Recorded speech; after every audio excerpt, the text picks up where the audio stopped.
বনি ইসরাইলের এক লোক 500 বছর আল্লাহর ইবাদত করেছে। কয় বছর? কোথায় জানেন? সাগরের মাঝখানে এক পাহাড়, ওই পাহাড়ের উপরে বসে 500 বছর টানা আল্লাহর ইবাদত। দিনে আর রাতে একবার করে নিচে নামতেন।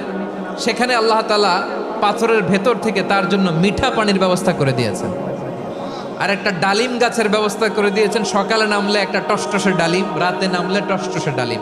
এগুলো খেয়ে খেয়ে 500 বছর সে আল্লাহর ইবাদত করেছে।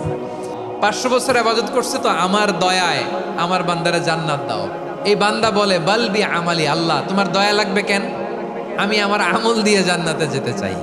এ বলে, আল্লাহ তোমার দয়া লাগবে কেন? সেজদা তো কম দেই নাই, জিকির করতে করতে 500 বছর শেষ করে দিলাম, আবার তোমার দয়া লাগবে? আমি তো আমার আমলেই জান্নাতে যেতে পারি। আল্লাহ বলবেন, তাই ঠিক আছে, তোমার আমল আর আমার যে দয়া, দুইটার একটু মাপ দেই। তোমার 500 বছরের ইবাদত এক পাল্লায় রাখো। আর আল্লাহ বললেন, আমি যে দয়া করে